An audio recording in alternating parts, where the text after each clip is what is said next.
तर नमस्कार मित्रांनो, मी हर्ष विपुल मेस्त्री. जसं की तुम्हाला माहित आहे, मी आलोय आत्तूच्या घरी. आज मी चाललोय परत माझ्या घरी सावट्याला. मग काय पटापट रिक्षा पकडली न रेल्वे स्टेशनच्या दिशेने निघालो. थोड्या वेळातच रेल्वे स्टेशनला पोहोचलो न तिकीट काढली. तेवढ्यातच ट्रेन आली. मग काय टाइम न घालवता स्मितला घेऊन ट्रेनमध्ये बसलो.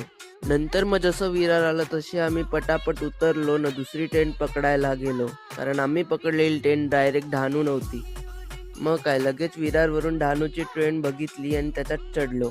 जसे आम्ही ट्रेनमध्ये बसलो तसा आम्हाला भेळवाला दिसला, म्हणून आम्ही पटापट भेळ घेतली न मग खायला बसलो. तर ट्रेनमध्ये अशी भेळ कोणी खाल्ले ते मला कमेंटमध्ये सांगा. तर भेळ खाऊन झाल्यावर ट्रेन सुटली. तर मला बाहेरचा सुंदर नजारा बघायचा होता, म्हणून मी डोर जवळ गेलो. तर हे बघा काय भारी नजारा आहे. तर मग नजारा बघत बघत फायनली मी डहाणूला पोचलो. मग काय पटापट उतरलो न तहान लागली म्हणून ज्यूस घेतलं न पिल्लं आणि मग चालत चालत रेल्वे स्टेशनच्या बाहेर आलो. तर बाहेर भरपूर रिक्षा उभ्या होत्या. मग लगेच रिक्षात बसलो न थोड्या वेळातच निघालो घरी जाण्यासाठी. 5 मिनिटाचा प्रवास करून फायनली मी घरी पोचलो. मग घरी पोचल्यावर पटापट कपडे चेंज केले. तर हा होता आजचा छोटासा व्लॉग. हा व्लॉग कसा वाटला ते कमेंटमध्ये सांगा.